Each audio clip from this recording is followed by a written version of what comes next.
Vadodara police સ્ટેશનમાં નોંધાયેલ પ્રોહિબિશનના ગણનાપાત્ર ગુન્હામાં શુલાશ 2 મહિનાથી નાસ્તા ફરતા આરોપીને ઝડપી પાડતી સુરત શહેર એસઓજી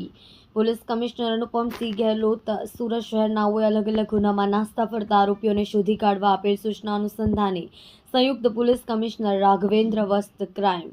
નાયબ પોલીસ કમિશનર રાજદીપસિંહ નકુમ એસઓજીના માર્ગદર્શન હેઠળ પોલીસ ઇન્સ્પેક્ટર એસઓજીની સૂચના મુજબ કામગીરી કરવામાં આવી છે।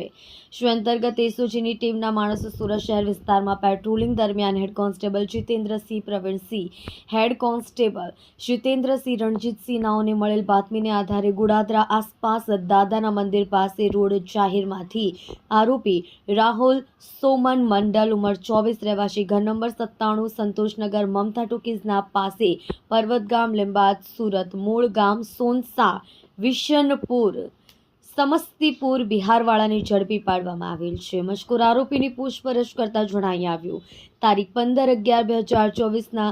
ગોડાદરા દેવદ ગામની સીમમાં આવેલ રેલવે ગરનાળા પાસે રોડ ઉપર મહિન્દ્રા કંપનીનો બોલેરો મેક્સ પિકઅપ ટેમ્પો જેમાંથી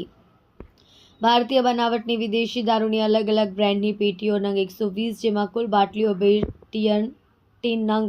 4980 કુલ કિંમત રૂપિયા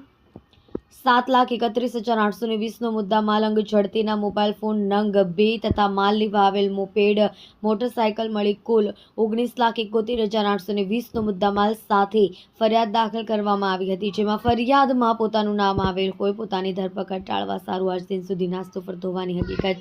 જણાઈ આવેલ હોય આરોપી વિરુદ્ધ કાયદેસરની કાર્યવાહી કરી તેને આગળની તપાસ અર્થે પીસીબી શાખાને સોંપી દેવામાં આવેલ છે। Godadara police station part C 2024 the Gujarat નશાબંધી અધિનિયમ 149 તથા ગુજરાત નશાબંધી સુધારા અધિનિયમ 2017ની કલમ 65 81 98 મુજબ